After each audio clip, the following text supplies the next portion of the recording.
Hi everyone, I'm Julia Campbell here at Gems Boutique, and this is Style in Color, an interview series with game changers in business, sport, technology, and culture who advocate for women's empowerment.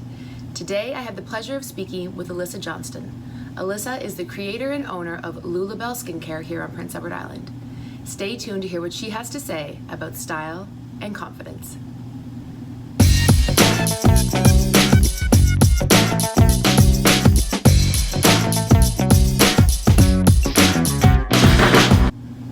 Hi Alyssa. Hello. Thank you so much for joining me today. Thank you for having me. It's awesome that you're here this morning. So we'll start by asking you what and where your kind of daily routine takes you and what you're passionate about. Okay, so my coffee. Coffee? First thing, Oh coffee. my gosh. I do like an upgraded version of coffee that I put in the blender, put on my do Instagram you? stories every day, and I get all the questions every day. So do you do like bulletproof? Yeah, Okay. but with like a MCT ghee mix, and then Oh, like a bunch of nice. cinnamon and some oat milk, and it's just like frothy and very good. And I can't function Unless you have that. Yeah, and I only have one coffee a day because it doesn't make me jittery. This makes me less jittery, so that's good. So I always start with that, and then I walk my dogs. Nice. That's like my non-negotiables of the day. And my day takes me on pretty random places. Right. Every day, it's different. But I work a full-time job as well as own my business, so I usually head to work till like 4:30 or 5, and then get home and work on Lebel in the evenings. And Right, so Lebel is like your side gig, essentially. Yeah. So, right, Yeah, right. my So full-time I go side to, gig. yeah, exactly, a full-time side gig. Oh Yeah. my gosh, that's so true. So many, yes, that's a great way of putting it. So, do you work on it most evenings? Yep. And then And weekends mornings. and mornings before you go to work. I do emails in the mornings. Right. After I walk my dogs, I sit down and power through some emails, and then, every evening, every weekend. And my husband does a ton of the stuff that I don't like to do, so that's really helpful. So I can focus Yes, on like totally. big picture, and then he can do like the nitty gritty stuff that I don't enjoy, that I didn't really think of when I was like, I'm gonna start a business. I'm like, oh my Right. gosh, right? Like bookkeeping. Yes, as you say though, like You it's can do that. coming back to like the side gig that is a full-time job. Oh, So how many yeah. years have you been 4.5. running the business? Has it been 4.5? Yeah, which is Congrats. crazy. And so when you started, did you have any idea that it would grow to what it is now? No, Right. no, especially in this last year, we've had more growth than ever. So this last summer was like a struggle, timing-wise, just for life, to figure out how you do everything in a day. Right. But it's like a great problem. Like I love it so much, so it doesn't always feel like I'm working, which is really nice. Yeah, and I think too, people who take on a side gig or another full-time gig, I think those type of personalities, and you can probably attest to this, are people who, like, you've probably always been a busy person. Mm-hmm. Yeah, Right? I don't know what to do with myself if Yeah. I don't have like a project. Like if I take a day off, I'm gonna like paint the trim in my house, and my husband's like, "What are you doing? Like, just Relax. Just like sit down and watch TV." I'm like, "Well, yeah, but you can only do that for so long, right?" Yeah. So Although I do love to just sit and watch TV, but right. I like to have something like in my mind on the go. Another project. So Yeah. how did Lebel kind of come to be? So I, like 6.5 years ago, I like really went into it, but I had a few health problems or just concerns, and I was looking for more natural stuff.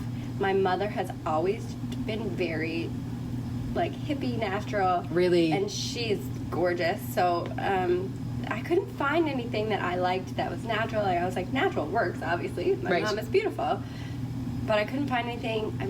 It all smelled like patchouli. It was Right. like, like everything was in brown, and I was just like, I still want to feel like it's pretty and it smells Sure. good. And so I just ordered a bunch of oil off the internet, and like took a lot of our money, and I was like, I'm gonna just make my own stuff. And then I really liked it, and then after a while, Rob was like, maybe you should like do something with this, because I was giving it to all my friends and my family, and they were all like, this is great, why don't you sell Right, it? And I was right. like, yeah, why don't I sell it? And then I figured out it takes a very long time to launch a skincare I line bet. in Canada.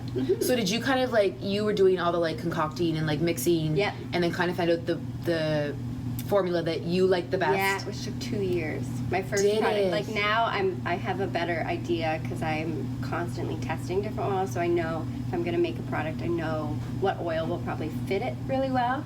But then I was just like, I wanted to try everything, so it took 2 years to formulate the first 2 products I launched with, which in retrospect is like a really long time. Oh my gosh, I think that's one of the products I have. It was one of the originals. Your Yeah. oil, your cleansing oil. Yeah.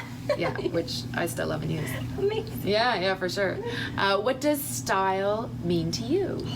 That's a big is. question. It is a big one. I think it's ever evolving. Style to me is just a reflection of who you are, but that can also change, which is very cool about humanity. We change all the time. Right. Who I am today is not who I was 3 years ago, and I don't really dress the same, but there Right. are elements of it that are the same. Like, I've been wearing jean jackets since I was like 4 years old. That Right. probably will never leave my personal style. But yeah, I think it's ever evolving, a chance to reinvent yourself every day, which is really cool. Yeah, absolutely. Yeah. And what part of your style helps your confidence?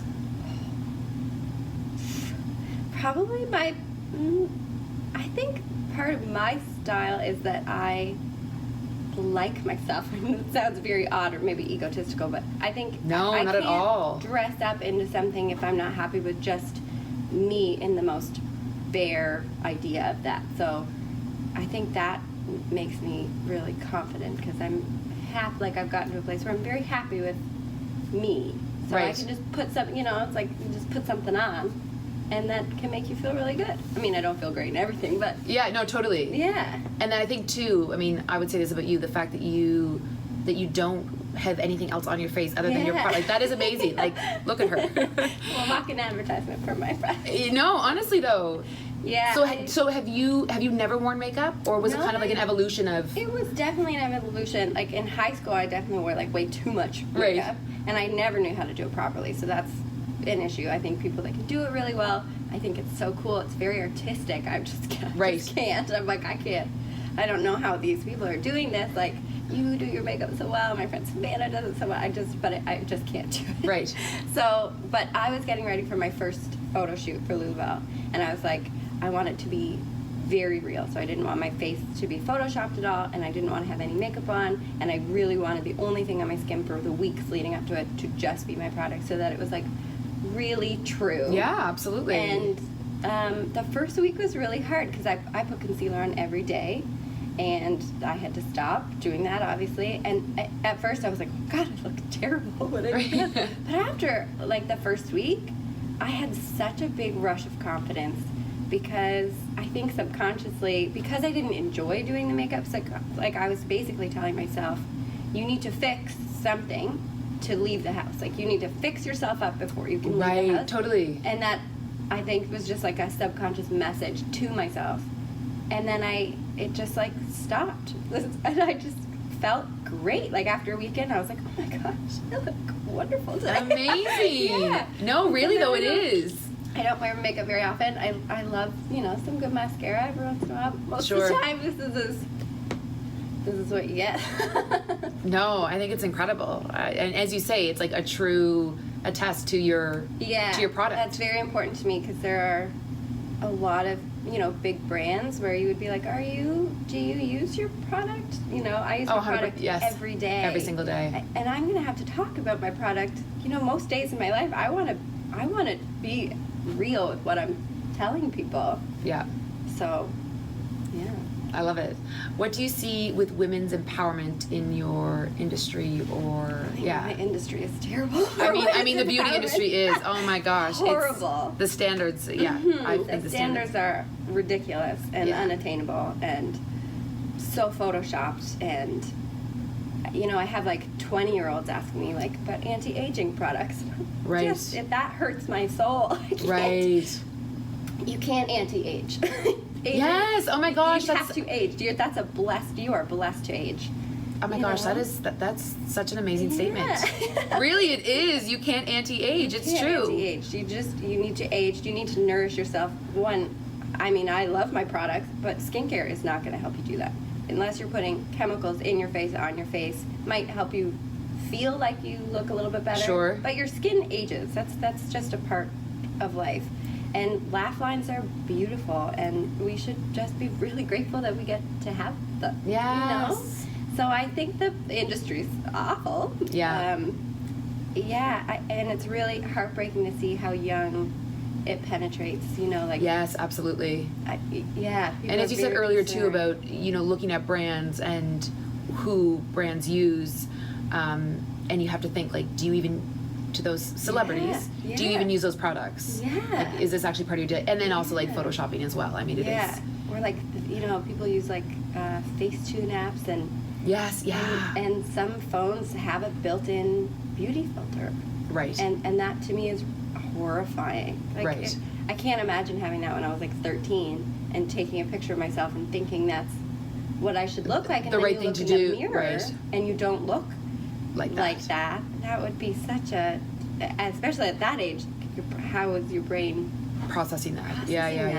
Absolutely. Yeah. No, there is. There's some major. I think there's some good campaigns that are happening. Yeah, I think things to like retaliate. changing. Yes, things are changing. Yeah. But I do agree with you. I think for the most part, there's some standards that are just absolutely impossible to meet. Yeah, I think the industry is always telling you that you need to change something. Right. You need to fix something. Like the beauty industry is all about fixing problems. You know, like take away your blemishes or get rid of your oily skin. And really. You know, if you're oily, use some oil. Yeah. Number one. Yeah. It's all oil. Yes. But everyone's really scared of it. But also just like take a look at your life holistically. Are you drinking enough water? What are you eating? Like, are you getting enough sleep? None of the brands talk about that. It's a whole those elements. process. Yes. Yeah. Absolutely. Yeah. So it's changing. It could change a little faster, I think. Yeah. Totally. Yeah. Who are your icons or heroes? My mom. Your mom? Yeah. I love it. My mom is the coolest mom. Oh my gosh.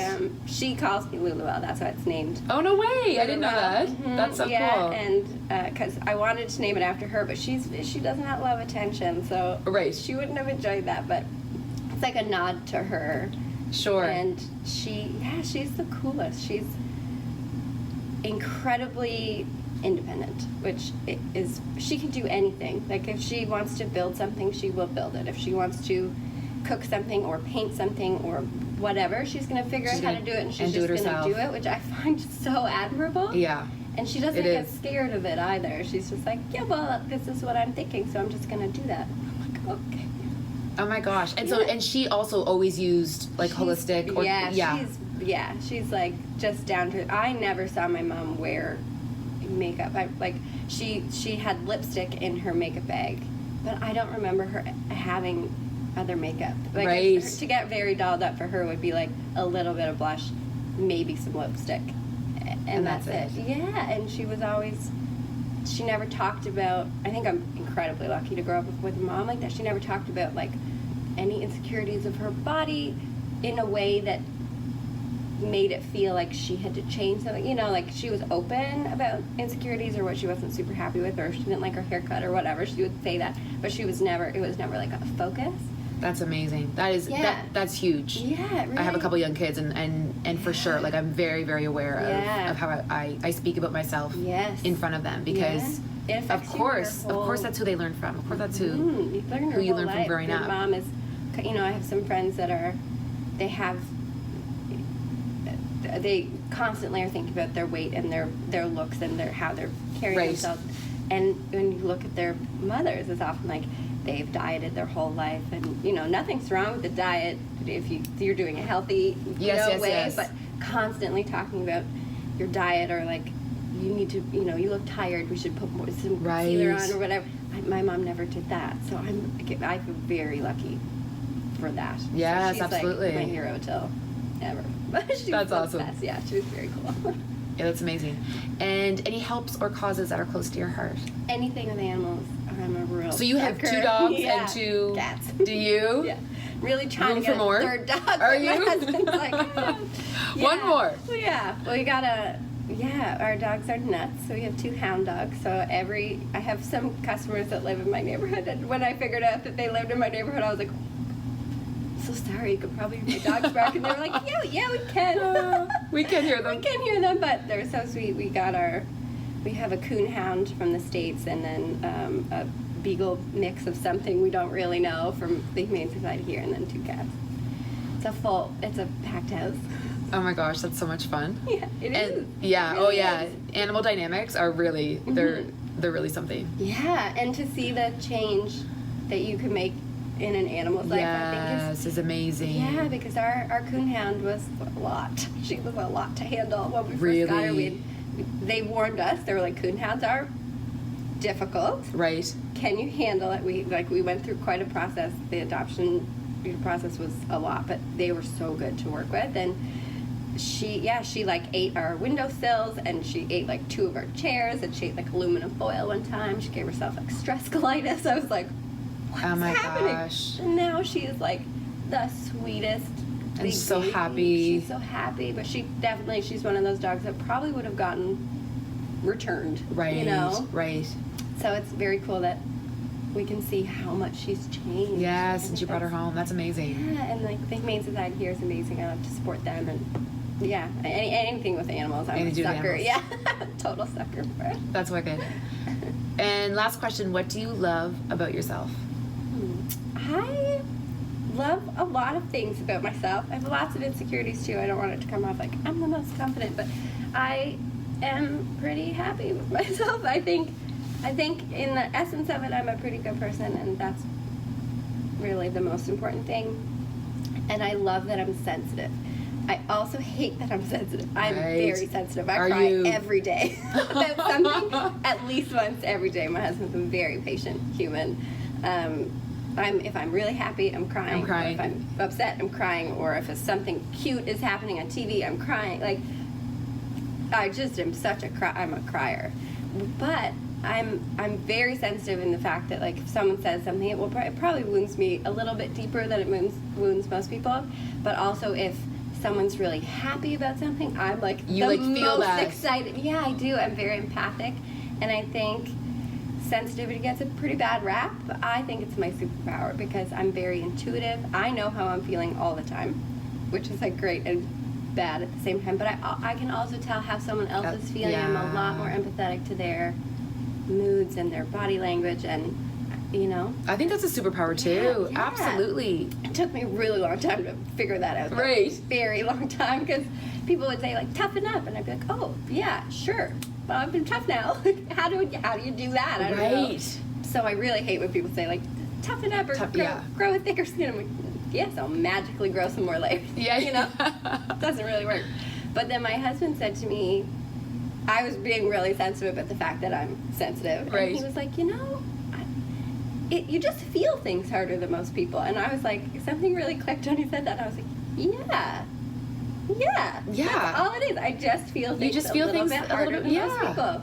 Good and bad. Totally. So it's all good. Good. Really. Yeah. I think it is too. And I think too, like the superpower being that you pick up on what other people, I think that's an amazing ability. Yeah. It is. Yeah. So that's probably what I love the most about myself. Love it. And I like my hair too. So. Yeah. Your hair is fantastic. And your skin is fantastic too. Thank you. Yeah. Thank you so much for joining me. Thank you for having me. And if you'll let us know what your social handles are so that we can follow you. You can follow me at Lebel Skincare. I'm on everything except Twitter. I'm on Twitter, but I'm not on Twitter. I know, same. Yeah. It's not my platform. I'm on Instagram. Lebel Skincare. You can find me there. Amazing. Yeah. Thanks so much, everyone. Thank you. See you later.